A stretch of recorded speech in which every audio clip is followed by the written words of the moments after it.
Welcome to our new podcast, The Uncool. I'm Yanling. And I'm Sean.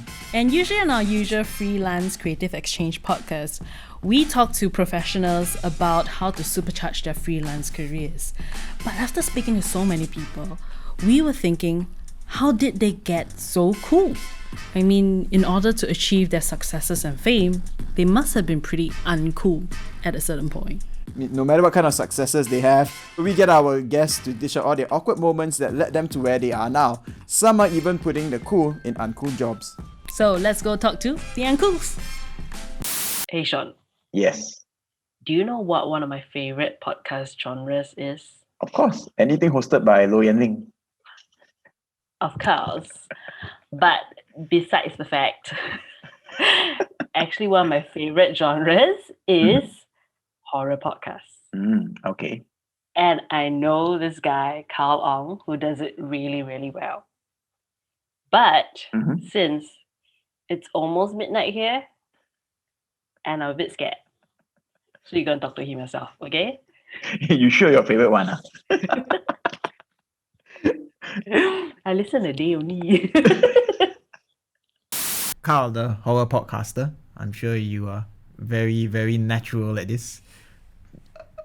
Tell us a horror and let's turn uncool into a horror podcast. Over to you now. Okay, I won't do it like the narrative. I'll just share a horror story that relates to you. Is that To me. it relates to you in a certain way? Okay, so I'm scared now.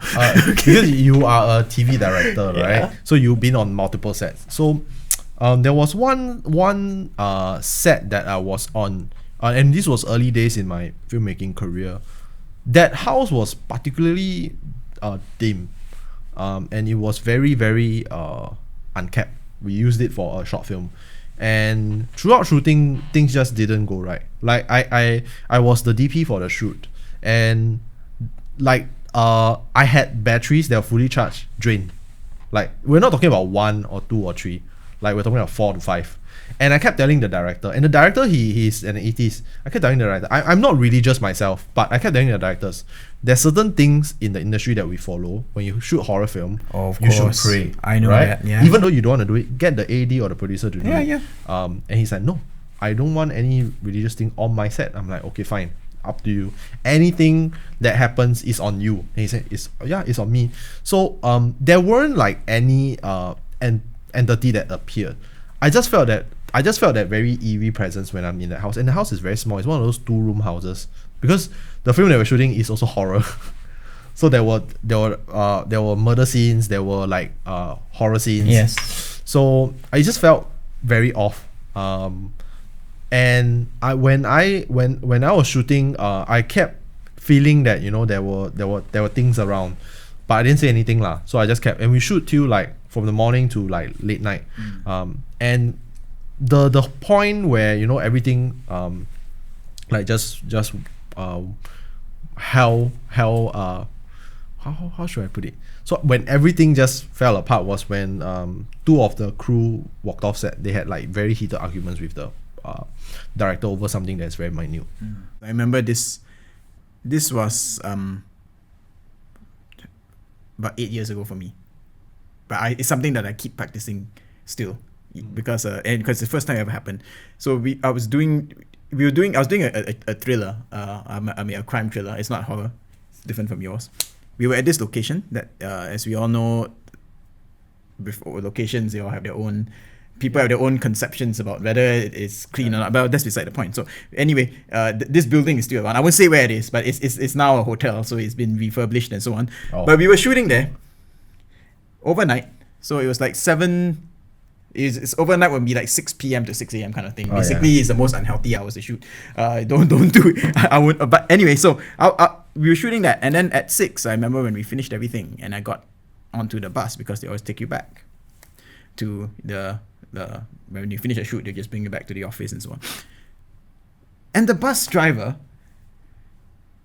at that point in time, I thought this was the strangest thing. He made 2 stops, and he insisted that we get out of the bus, go have a coffee, go in and buy a Coke, go whatever. It was like a 7-Eleven and a coffee shop, I remember. So he said, go inside there, go buy something come back, then go and go buy coffee, come back before he went to the office. He made like 2 unnecessary stops. To me, I thought it was unnecessary at the point in time because I thought like, damn, at 6 o'clock, I just want to go back and pack up the office and go home and sleep. Yeah. So at the end, he said to me, Tao Yan. Well, he said it in Chinese, but I'm going to say it in English. We have to make the stop because there's something following you. You. Yeah. You in particular. You. Yeah. We need to shake that thing now. Yeah. So firstly, I'm thinking, well, I'm saying now, your hair like stands on your back, like, oh, what the hell? Of course, at that point in time, you're thinking like, oh, come on. I mean, it's just some kind of a joke. There's a part of you that thinks of that because how is that possible, right? And then the other part, of course, that sounds creepy, like following me. Yeah. And now I'm thinking about him like, damn, that's so inconsiderate because whatever was following me, I just took it out and put it in a 7-Eleven right now. And hopefully he's still not there. But yeah, so your hair stands on the end. But the point is that, so since then, because he was following me, and if it's true, then that was, well, that I'm so thankful to him. But the point is that little things like that, little habits that I just kept. Yeah. I don't care whether but it doesn't matter whether, something's following me. Or it just doesn't harm me anymore. So I mean, it doesn't harm me to make the extra 1 or 2 stops. Yeah. I mean, what's 10 minutes more going to cost me when I've just been shooting for 10 hours? Yeah. So sometimes I think that's little things like that.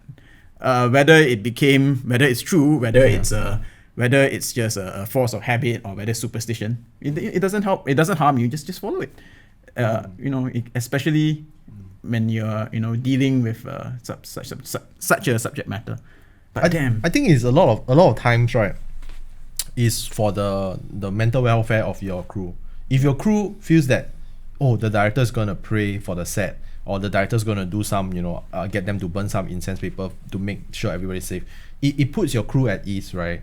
If the leader is, you may not believe in it, but if you respect it enough, then you will make your crew's life a lot easier. Speaking of which, right, not exactly a plug, but we had a 2-parter of the series telling the exact same story that you told. Exactly same story. Following. It was another director who gave me the story, a local director. And let me guess, the location is somewhere in the far eastern part of Singapore where you take the boat to Pulau Ubin. Correct? I've shot there before, but no. So that story, right? I think the uncle is very similar. In fact, identical to the uncle that we wrote in the story. The uncle could see. So they went to film in a very famous part of Singapore, which is near the Changi Hospital. It kind of makes you also sometimes think that sometimes horror is a formula. Yeah. As scary as it is, there's still formulas. Yes. It's almost like a zombie. Has certain rules, right? You kill it, you stab it in the head, it dies. If it animates, if you don't, and then you don't let it bite you. Same goes for. In a sense, that I think is what's so interesting about genre, because people go in about the genre of horror because people go in, they know what to expect. In a sense, they expect to be scared and they know that certain things are going to happen because every horror movie this happens. But yet there's always ways to get it so refreshed. I mean, people feel so fresh watching it. There's always ways to refresh the whole treatment within the same boundaries. And I thought that's actually the most creative part about horror in a sense. It could be a pure coincidence, but I strongly believe that the uncle that you mentioned is the same uncle as my friend's story, and it is a common practice for us, even for us at Hantu, where we do filming, right? Because we go to actual haunted location to shoot visuals, for accompanying visuals for our YouTube and our thumbnails. I'm not following you. So we do that, but whenever we go, we will always go to 7-Eleven or late night mama to have some teh tarik, to drop off that unwanted spirit that follow us, whether if there is one, and which makes me sidetrack that if that happens, right, and then we can write a story about how mamas, right, are like gathering the most haunted places on late night areas. Now you do not go to 7-Eleven at 3 a.m. You do not know how many deposited friends. Friends. And if you work in a night shift 7-Eleven, I'm really sorry to you right now, but you might want to be careful. There was once I remember we were shooting this story about a ghost who are deaf, basically. The ghost is deaf, the entity is deaf. And so she was standing, so when you shoot, you always have this, you always stand your talent there, you put all the effects, you put your smoke and whatnot, and your lights. And I actually remember we were shooting in this road, And for some it was leading. It's this long road basically, and it leads to like some country club at the top. So basically, you can imagine this traffic is not going to be a lot because only members are going to go in and out. So typical thing happens when you see a car in production. You would just go, okay, car coming, hold, let the car go through. Of course, you don't want to disrupt the public, right? But for some strange reason on this particular time, we saw the car coming through. Typical, everybody just said, okay, hold, car coming, let through. And the talent decided to just wave. She just stuck her hand and just waved at the car that was going by.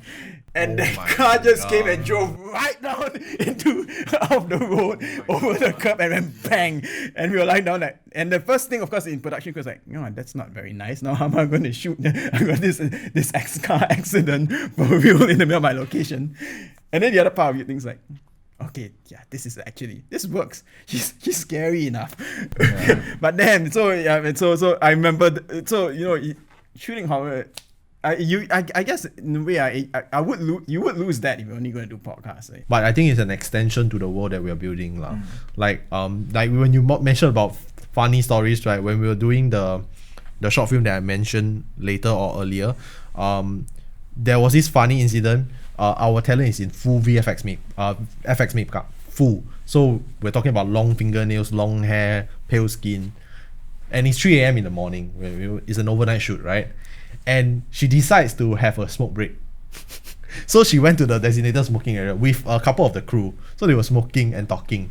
Then at the very far end, we hear like one very loud scream. Ah! Then turns out it's this makcik screaming at her because she's in full makeup and running away. Thinking that it's... Two thoughts came into my mind. First, the husband ran after and was laughing his ass off. Telling us sorry for screaming because it's a set, right? And the second was like, wow, the makeup is so good, right? That even her with a bunch of crew smoking together and the smoking, she could still think that she's an entity. Because for me, I'll be like, oh, it's probably a shoot. Because come on, let's be honest, entity smoking at the smoking corner, can't be wearing flip flops.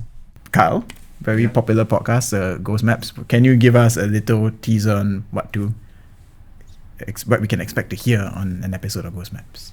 Okay, so Ghost Maps is a very narrative podcast in a sense whereby it follows the clear 3-act structure of what we apply in film as well. You have the intro, then the problem, which is the story, and then the payoff, which is the ending. So we always start Ghost Maps with the narrator, this character that we've created who collects ghost stories around Southeast Asia region, hence Ghost Maps, right? So he will always interview his contributor to his story in a coffee shop. They will take their order and then he will analyze that person's, how his demeanor. That's how you bring the audience in. You know how this audience, this person's demeanor will affect what the audience will feel, because she's scared, he's not scared. He's like paranoid, things like that. Then after that we go into the story, which is the confession. But the unique thing is that we don't change voice. It's still the narrator who's actually narrating the story, but with emotions and fear and whatever the person's feeling. And then we ultimately end it with either resolution or cliffhanger. Then the narrator, usually by the third act, will have something to say like I guess not all hope is lost since the brother has been found, but their relationship will never be the same. So it kind of has a climatic cliffhanger at all times. It gives us a leeway to revisit the character, which sometimes we do, or gives the sense of, oh, so horror, just that, horror always has this kind of cliffhanger. So that's it's actually very similar to a film in a sense. How did you make it so cool until it became one of the top English horror podcasts today? I think it is a genuine fascination between me and my partner on horror in Southeast Asia and the tradition of telling horror stories. Like, there's the clear distinction between the Western and Eastern horror in our view. Like even when we were growing up, we will huddle, at night or at the camp by the campfire, and I want to tell you ghost stories. Even the experience is shared as we grow up, when we were young, and even through NS for the guys, and even as as you grow up as an adult, you in the office, you're like, hey, you know, right, I feel that this office is a bit dirty. You tend to share that stories. So Ghost Maps is all about bringing back the tradition of telling horror stories orally. Horror is not just about the scares. It's part of it. Is what keeps the horror genre horror. But amidst it all is actually an amalgamation of all the genres in film. Like there's drama, sometimes there's a little bit of comedy, there's a little bit of thrilling. It's a bit thrilling because sometimes, you know, there's chase scenes and stuff. And the most horrific part about the horror is not really about the spirits, the supernatural elements. It's about what the people do. Especially in Southeast Asia, there's this whole idea of karma. Especially you see it in Thai films, you know. The whole plot, spoiler alert, of Shutter is about revenge. The spirit is seeking revenge. And if it was through the actions of one of the characters that, you know, resulted in the spirits. So it is that for us that we identify as horror. Sometimes the best part about horror is really when you don't see it. You literally don't see it. I mean, if you notice a lot of the horror genre or horror, you know, horror doesn't always have to be jump scares. You know, you see the thing like, I look at the because and again, that's also where the battle can be lost because it's subjective. Maybe the makeup isn't very good or the makeup makes you laugh, and so suddenly the horror doesn't seem so horror anymore once you see it. But if you cannot see it, but you know that it's there, you can hear it. You don't know where it is, but you just know it's somewhere around you. Yeah. So it's like ASMR. Yes. Strangely enough, a huge chunk of our listeners listen to our podcast to sleep. I don't know whether to be happy or to be sad about that. Is it boring so that you sleep, or is it really like our narrator's voice being so soothing to make you, you know, have this ASMR sensation to go to sleep? To me, I always thought that one of the key elements of horror as well is that it's the whole idea that it could happen to anyone, right? The geography of where it happens, the idea that something could be lurking there, something lives there. I think that's something that the Asian horror does quite well as well, and that's something that is a lot harder to set on a podcast because everything is just all audio. You don't get the luxury of you know, visuals. You don't get establishing new shots and sweeping camera movements to set all this up.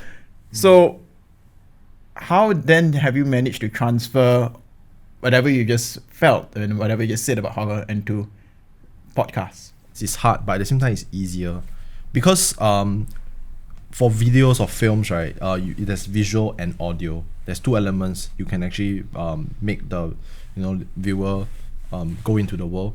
But when you switch off one element, visuals, the listener has no choice but to imagine. And every single person's experience, that's the hard part. Every single experience is different. So what I'm saying may not be the same as what you're thinking. But basically, Ghost Maps brings back, you know, the whole Southeast Asia experience because everybody definitely has listened to ghost stories at some point in their life in Southeast Asia, I believe, and it's very ingrained in our culture. So that's where we managed to, you know, find the niche itself to actually tell ghost stories to this very diverse audience. So I guess it helps that we actually the writing is written in a way whereby is this character who collects ghost stories, hence Ghost Maps, traverse around Southeast Asia, collects ghost stories and then distribute them. So like one of our listeners could be from Manila and say, oh my god, I stay in downtown Manila, and this story is actually an urban legend. So there is this connection. So we try to incorporate that in almost every single part of the story. And have to shout out to my partner, who is also the writer, Wayne. He did an excellent job in terms of researching and in terms of fact checking all the little things that actually enhances the realism of the story. Which Ghost Maps, the stories are real, but we do mess with it and make it flow better in terms of narrative sense, and it falls into our arc, our storytelling arc, basically. So it sounds like there's quite a lot of work to it, and that's and in a sense also, I think that there lies the misconception when we hear about the whole idea of podcast, because people say, hey, it's just audio. How hard can it be, right? Easy to create. Clearly it's more than that. Okay, so as a podcaster who runs his own podcast, as well as producing podcasts for clients, it is a misconception that podcasting is easy. It is easy to a certain extent, because I'm a filmmaker first, right? Then podcaster. So coming from video and audio to audio only is slightly easier.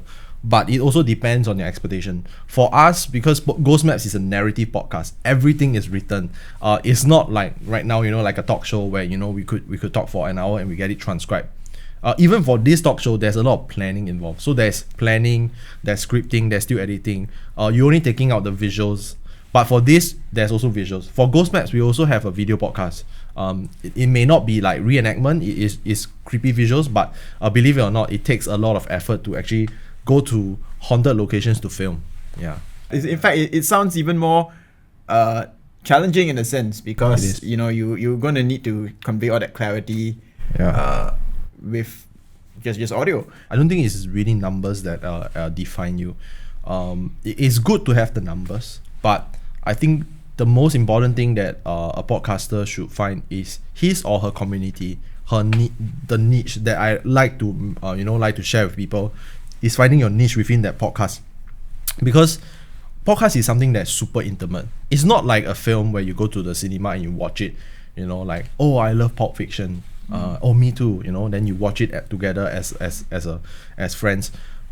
It's something that you listen to when you commute, when you have nothing better to do, or you're cooking or something, because it allows you to do things, right? So it's passive in a sense. Yeah, it's passive and aggressive at the same time.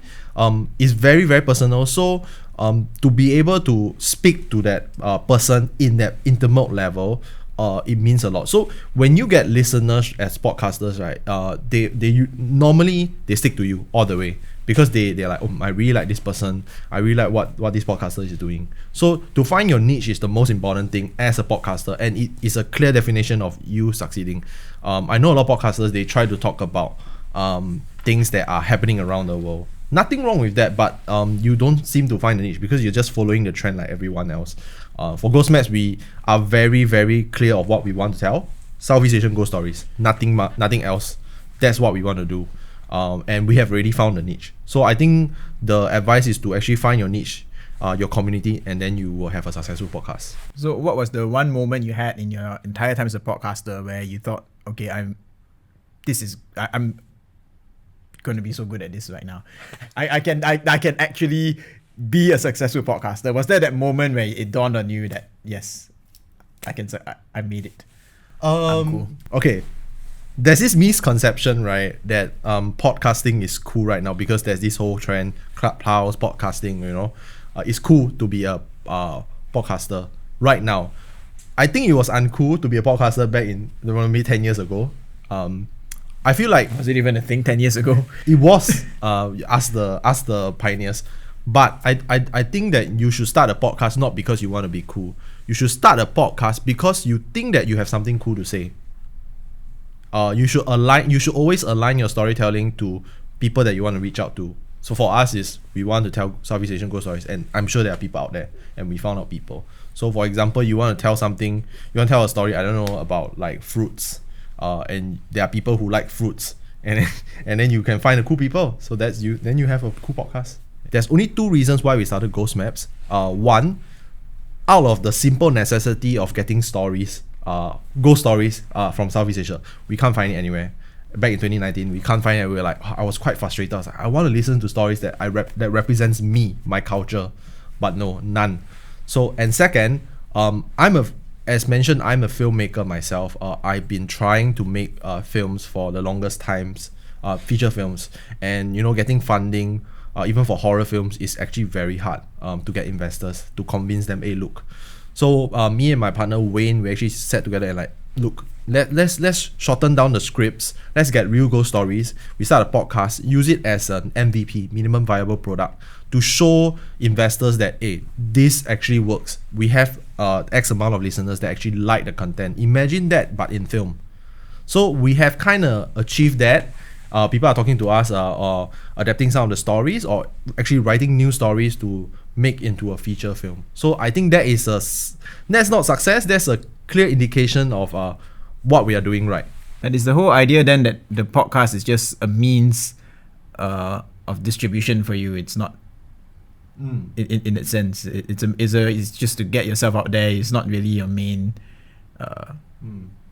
Platform. That's an excellent question / statement, because we initially we thought that too, like, oh, this is just gonna be like a side thing, but more and more I find myself really working on, okay, so what's gonna be the next arc, because that even though there are different stories, it's anthology, right? But there's an overarching story, there's a universe that we're actually building. I find more me spending more time planning and working on ghost maps than I want to. Right now, to us, ghost maps is a thing. Like, in fact, it is our baby. We baby ghost maps more than our feature films, our TV shows that we're developing. So don't worry, ghost maps fans, we will keep continuing ghost maps until the end of time. So having said that, how has 2020 changed podcasting? Because I think we've all noticed that, especially in the last 18 months or so, it's become more popular. There's a lot more podcasts coming out than there was maybe before. So how has the whole landscape changed then? I think it has gone both ways, right? Back in 2020, we started in 2019 September, so we were quite new, but we were gaining numbers rapidly, because it's something new. People liked it, and also we were based on the trends of people commuting. In Singapore, the commute time is 10 to 15 minutes. Yes. For the lucky ones, 20 to 25 minutes. So there's something for them to look forward to when they commute, right? Therefore, our numbers grew exponentially, but at the same time, our numbers were going down in some sense Because no one is commuting on MRT. Exactly. Buses. People are depressed enough. We saw signs of people dropping out because horror is tragic, but our numbers still grew upwards instead of downwards, because people are staying at home and there were people who were bored. So we had troubles because we were pumping episodes left, right, center, but we didn't have enough stories and we didn't have access to the studio that we recorded in. So and shout out to Audio-Technica for helping us. We used their mics. I sent the mics to my voiceover artist, and we managed to actually record episodes with audio quality that is close to 90% close to the studio audio quality. That we were able to actually curb the hunger for horror stories during that period of time. We were so lucky, and our numbers just grew from there. But the fact is that people are slowly getting back to the groove. It's 2021 right now. We see a slight change in terms of the statistics, how people are consuming stuff. Right. Well, in your case also, because you've taken on a niche genre. Yes. That's horror. Yeah. Horror in itself is subjective. Of course, horror being subjective, to you, it's scary. To me, I think it's funny, and I just burst out laughing, especially when you watch films. Yep. On the platform like podcasting, where it's just audio, and through your experience having done so many stories, what do you notice works the best for this horror genre? I think for Southeast Asia, we get quite an amount of hits, through the usuals. The usual creatures, because initially when we started, we focused on creatures, stories that were based on creatures. One of our best performing episodes is actually of the legendary Pontianak. She's basically the Dracula of the Southeast Asian world. Yeah, exactly. There's also then the second one is the Penanggalan. Penanggal. Yeah. That's the spirit with the entrails that that flies around. So these are very, I think it's because of the geological location, how we're located. A lot of our numbers are from Malaysia and Indonesia. Oh, right. So they dig like the whole mythology of the Penanggal and the Pontianak. So that's why our numbers did really well. I'm not saying that we will do it. We keep doing it. We also need to find stories that have those creatures as well. That's one of them. but I don't think there is necessary a horror genre that one should focus on in, like, you know, just to get the numbers. I feel like you should really find what is your niche. For us, it doesn't matter. The creature doesn't matter. It's the people that matters. Having done horror for TV before, I found that what really was very popular, now that you mentioned creatures, you either go for the very famous creatures, like I said, Pontianak, the Manananggal, and so on. But the other thing that I thought was very, I noticed was very popular was just everyday items. Yeah. So, for example, if you look at, let's say, in Thailand, they have those water puppets. If it maybe a pair of shoes, maybe that pick up a pair of shoes from a second-hand market, or things like this. And if you just create a story around this pair of shoes, or the water puppet suddenly taking its own form of life or something, or just a that really scares Objects. because the whole idea that it could happen to anyone. I think one of the most more successful ones that I wrote, and not to blow my own trumpet here, but one of the more successful ones that I wrote was this one about a mirror, and how, of course, everybody knows that's the story of Bloody Mary. If you say the name 3 times on the mirror, and trouble happens to you, basically. So we did a story about that, and people were like, "Now everyone's house has a mirror." And so suddenly, it occurred to everyone that it became popular for that reason, because people thought, okay, this could possibly happen to me by accident or otherwise, because it's in my house. And I think that also is one of the elements of horror, because people tend to think that horror is haunted, there's a devil living in it, but sometimes it can just be completely everyday objects, and you don't even realize it. It doesn't. You don't find it on purpose. It just happens to you. The whole idea of horror, like horrific things happening, is because of humans. Just imagine, like, if nobody killed themselves, the building wouldn't be haunted. If this person didn't kill this person, then this person won't come back as an evil spirit to try to harm people. So it's kind of like a cautionary tale of what goes around comes around. They said the whole genre seems a lot more like in a sense a bit of revenge and a retribution, and at least for Southeast Asia At least for Southeast Asia, I have not seen any like there's always this backstory. There's always a backstory. I've not seen any Southeast Asian film that I know of that the evil spirit is just out there to harm people. There is always a cause, or like the whole Marvel Thanos kind of thing. Like, this evil spirit is doing evil because he or she believes in the greater good of mankind. No. So I think that's the clear definition between Eastern and Western horror. There's always some vengeance or something along that lines, or I've been wronged and I'm coming to get correct that wrong or something. Which comes back to my point, like, we also try to explore things that are unique, that may not happen on a regular Southeast Asian horror story. Ideas like, you imagine Pontianak, right? Like fighting with Dracula. Like things that are out there. You don't see that. It's about like taking the same treatment and turning on its head. Different treatment. Exactly. Yeah. So from one horror fan to another, what really is your coolest horror movie that you've ever watched? Silence of the Lamb. No lah, joking. It's a very, very tough question, because I also make horror films, so I wouldn't say that I have one favorite. I have a lot of favorites, but on like from the top of my mind, and Singapore represent, got to support our own local. The Maid is definitely on the list. I'm not saying that the film is perfect, but it embraces a lot of what I believe to be a perfect horror film. The elements is there. So coming back to how you build up this base of listeners, and how did you then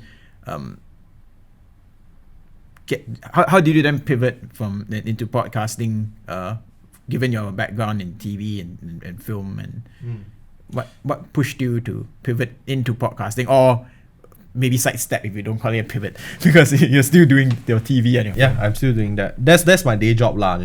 Making commercials and documentaries. I initially it was a sidestep, like because I really enjoy podcasts. I'm an avid podcast. Even till now, I still listen to podcasts, like all sorts of podcasts, not just horror, on a daily basis, because I believe that it's the fastest way to get information, with the least amount of effort. I don't need to read. But there's the same with a lot of things on the internet, isn't it? I mean, Yeah. so true. how do you get to stand out in such a competitive and cluttered space then? I always wondered how certain scenes in movies would sound like without visuals.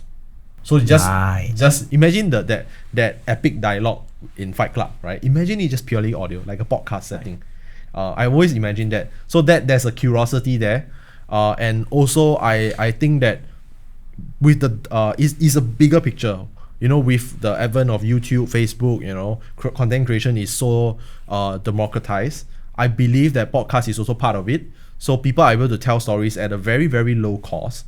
You don't need to, I'm not saying that you don't need to study storytelling to tell stories. I'm saying that if you wanted to, you could study storytelling on your own without going to school and consume a ton of media and be able to tell stories yourself, because it's democratized. It's not like what we experience through, so that's that. Then I started dabbling into podcasting for clients initially. I pitched to clients, hey, why don't we do a podcast, then they're like, okay, let's try.